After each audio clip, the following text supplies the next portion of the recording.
ಕರ್ನಾಟಕ ಜನರ ಧ್ವನಿ ನ್ಯೂಸ್ಗೆ ಸ್ವಾಗತ. ವಿಜಯಪುರ ಜಿಲ್ಲೆಯ ಇಂಡಿ ತಾಲೂಕಿನ ಆಲೂರು ಗ್ರಾಮದಲ್ಲಿ ಸದ್ಗುರು ಸಿದ್ಧಾರೂಢರ ಮೂರ್ತಿ ಸ್ಥಾಪನೆಯ 50ನೇ ಸುವರ್ಣ ಮಹೋತ್ಸವ ನಿಮಿತ್ತ 7 ದಿನಗಳ ಕಾಲ ಸಿದ್ಧಾರೂಢರ ಪುರಾಣ ಪ್ರವಚನ ಕಾರ್ಯಕ್ರಮವನ್ನು ಹಮ್ಮಿಕೊಳ್ಳಲಾಗಿತ್ತು. ಪುರಾಣದ ಕಾರ್ಯಕ್ರಮದ ದಿವ್ಯ ಸಾನ್ನಿಧ್ಯವನ್ನು ಪೂಜ್ಯರಾದ ಡಾಕ್ಟರ್ ಶಿವಕುಮಾರ ಸ್ವಾಮೀಜಿಗಳು ಬೀದರ್ ವಹಿಸಿದ್ರು. ಇನ್ನು ಪ್ರವಚನವನ್ನು ಪೂಜ್ಯರಾದ ಡಾಕ್ಟರ್ ಬಸವಲಿಂಗ ಅವಧೂತರು ಮಲ್ಲಯ್ಯನಗಿರಿ ಬೆಟ್ಟ ತೆಲಂಗಾಣವರು ನೆರವೇರಿಸಿಕೊಟ್ರು. ಈ ವೇಳೆ ಇನ್ನಿತರ ಪೂಜ್ಯರು ಕೂಡ ಭಾಗವಹಿಸಿದ್ರು. ಸಿದ್ಧಾರೂಢರ ಪುರಾಣ ಪ್ರಾರಂಭ ಮಾಡಲಾಯಿತು.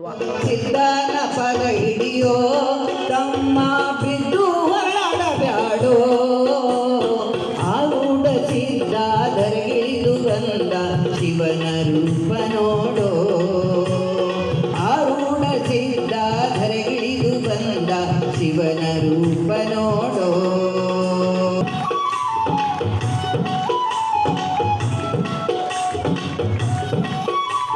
ಈ ವೇಳೆ ಗ್ರಾಮಸ್ಥರು ಹಿರಿಯರು ಹೆಚ್ಚಿನ ಸಂಖ್ಯೆಯಲ್ಲಿ ಭಾಗವಹಿಸಿ ಸಿದ್ಧಾರೂಢರ ಪುರಾಣವನ್ನು ಕೇಳಿದರು. ವರದಿ ಸುರೇಶ್ ನಾಟಿಕರ್.